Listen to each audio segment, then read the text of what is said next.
एक सांड जिसके नाम से पूरा गांव कांपता था।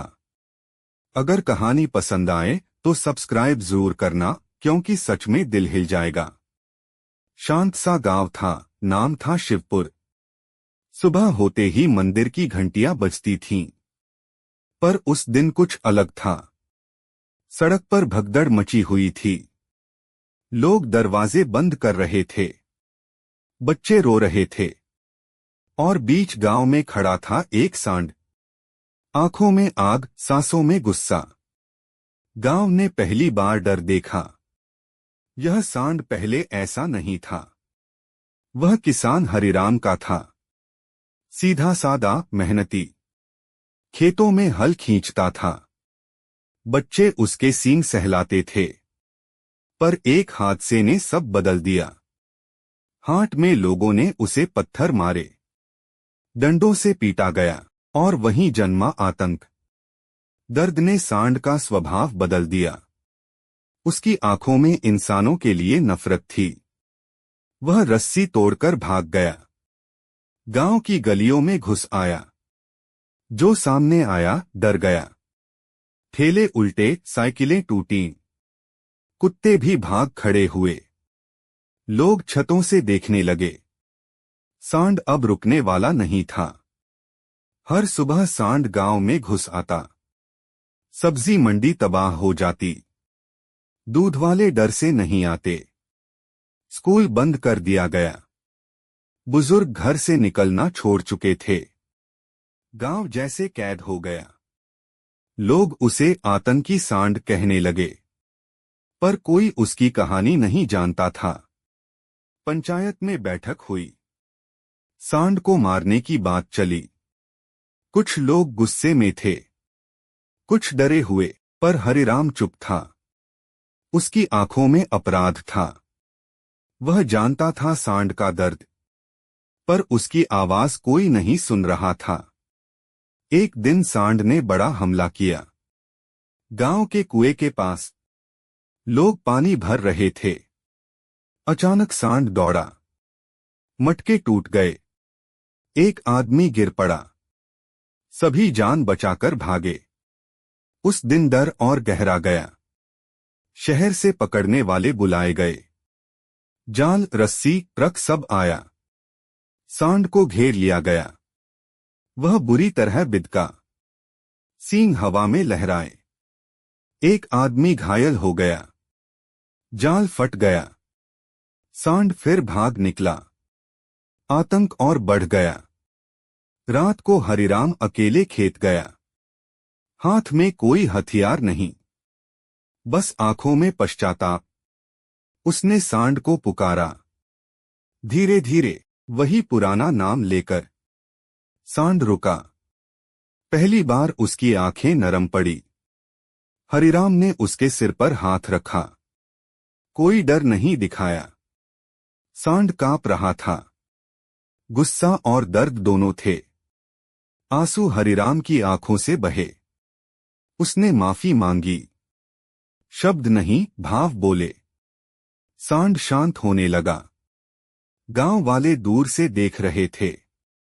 कोई विश्वास नहीं कर पा रहा था। आतंकी सांड शांत खड़ा था, हरिराम के पास। पहली बार गांव ने समझा, आतंक गुस्से से नहीं, दर्द से पैदा होता है। हरिराम के छूते ही सांड स्थिर हो गया। उसकी सांसें अब तेज नहीं थीं। गांव वालों की आंखें फटी रह गईं। जो सांड पत्थर से नहीं रुका, वह एक स्पर्श से रुक गया। हरिराम ने धीरे से रस्सी पकड़ी। सांड ने विरोध नहीं किया। आंखों में अब थकान थी, जैसे लड़ते लड़ते हार गया हो। पंचायत के लोग पास आए। डर अब भी था, पर जिज्ञासा भी। हरिराम बोला, ये राक्षस नहीं, ये स्खमी आत्मा है। लोग चुप हो गए। सांड जमीन पर बैठ गया।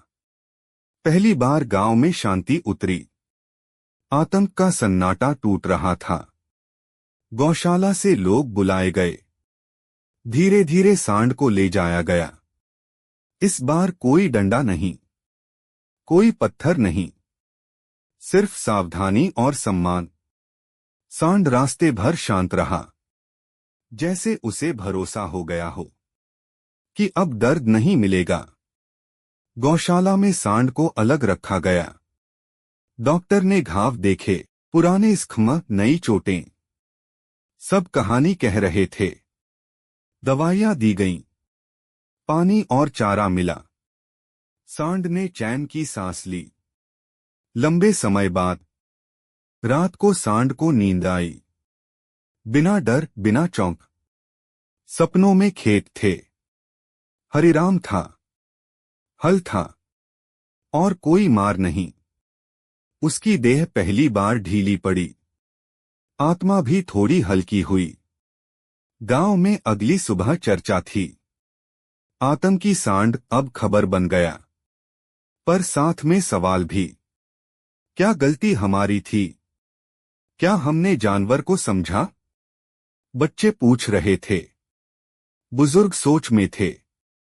गांव बदलने लगा था।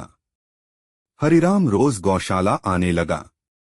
चुपचाप सांड के पास बैठता, ना कुछ मांगता, ना कहता, बस मौजूद रहता। सांड अब उसे पहचानता था। धीरे धीरे पूंछ हिलाता। आंखों में गुस्सा नहीं रहा, बस अपनापन था। कुछ दिन बाद सांड खड़ा हुआ, पहले से कम आक्रामक, कम डरावना। उसकी चाल बदल गई थी। घाव भर रहे थे, मन भी। डॉक्टर ने कहा, ये ठीक हो रहा है, पर भरोसा जरूरी है। गांव के बच्चे गौशाला आए। पहले दूर से देखते, फिर पास, फिर एक ने हिम्मत की। घास आगे बढ़ाई, सांड ने खा ली। बच्चा मुस्कराया, डर की जगह खुशी ने ली। अब गांव में नए नियम बने। पशुओं पर पत्थर नहीं, मार नहीं, मजाक नहीं। बीमार जानवर की मदद। गौशाला का खर्च साझा। आतंक से सीख निकली, देर से पर सच्ची। सांड अब गौशाला का रक्षक था। कोई अजनबी जानवर डरता नहीं। वह चुपचाप खड़ा रहता, जैसे सब पर नजर रखता हो। उसकी ताकत अब डर नहीं बनती, सुरक्षा बन गई थी। गांव वाले उसे सम्मान देने लगे। किसी ने कहा, नाम बदलो, आतंक अच्छा नहीं लगता। सबने सोचा, फिर नाम रखा गया, धीरज। सांड जैसे नाम सुनकर रुका, मानो उसे पसंद आया हो। नाम के साथ पहचान बदली। हरिराम को एक दिन बुलाया गया। कहा गया, तुम चाहो तो। वह समझ गया। उसने सांड को देखा, फिर बोला, अब ये सबका है, गांव का है। उसकी आवाज भारी थी, पर दिल हल्का। धीरज अब बच्चों की कहानी था। स्कूल में मास्टर ने सुनाया, कैसे दर्द ने आतंक बनाया और प्यार ने शांति। बच्चे ताली बजाते, पर सीख चुपचाप बैठ जाती उनके मन में। साल बीत गया, गांव फिर हंसने लगा। सब्जी मंडी चली, स्कूल खुले, कुएं पर भीड़ लौटी। पर एक फर्क था, अब कोई जानवर अकेला नहीं था। धीरज बूढ़ा होने लगा, चाल धीमी, पर आंखें शांत। गांव वाले उसे देखते और याद करते कि कैसे डर ने सब जोड़ दिया। अजीब बात थी, एक शाम धीरज लेट गया, उठा नहीं। हरिराम पास बैठा, उसका सिर सहलाया, आंखें नम थीं। धीरज ने आखिरी सांस ली, बिना दर्द, बिना गुस्से। पूरा गांव इकट्ठा हुआ। कोई हंसा नहीं, कोई बोला नहीं, सिर्फ मौन था। एक जानवर की विदाई, एक सीख की जीत। धीरज को वहीं दफनाया गया। गौशाला के पास एक छोटा सा पत्थर लगाया गया। लिखा था, डर नहीं, समझ जरूरी है। हर आने वाला पढ़ता और रुक जाता। गांव ने जाना, आतंक जन्म से नहीं आता, वह बनाया जाता है दर्द से। और वही आतंक प्यार से खत्म भी हो सकता है। धीरज चला गया, पर कहानी रह गई।